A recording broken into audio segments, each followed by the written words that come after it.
This house looks good to rob right here.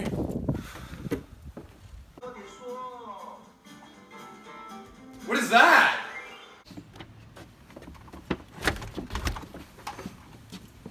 Give me the money!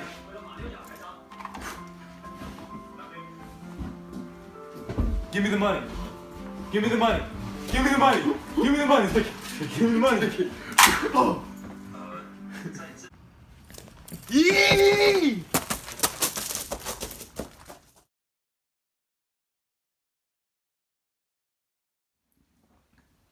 I, Judge Hammond, from the state of Georgia, sentence Greg to the death penalty for armed robbery and a double murder. I'm going to appeal this decision for cruel and unusual punishment. I'm going to take it to the Supreme Court.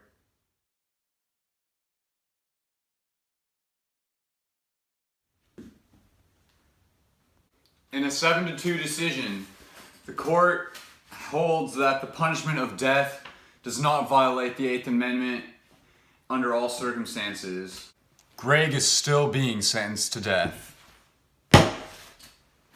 What about the Furman versus Georgia case? In that case, you ruled the death penalty is unconstitutional. The case is dismissed.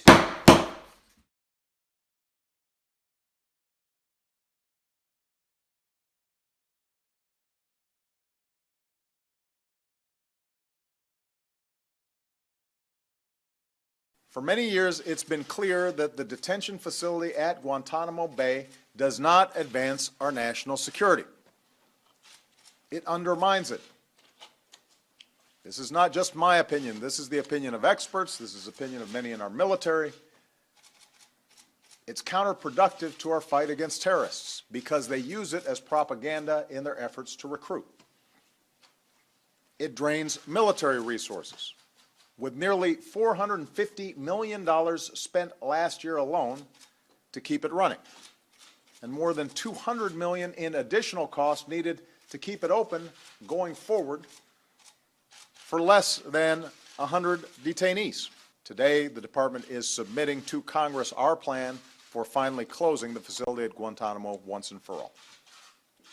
This plan has my full support.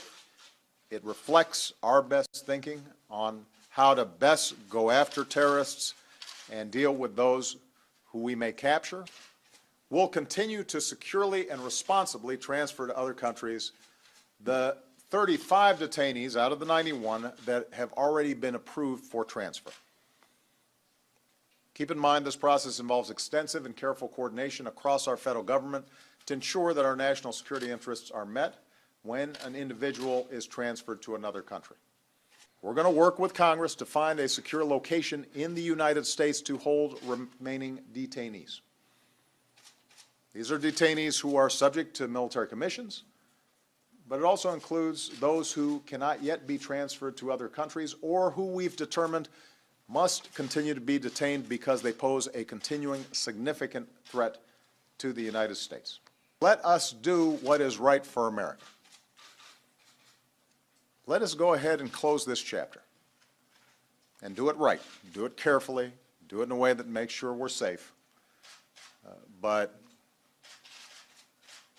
gives the next president and, more importantly, future generations the ability to apply the lessons that we've learned in the fight against terrorism and doing it in a way that doesn't raise some of the problems that Guantanamo has raised.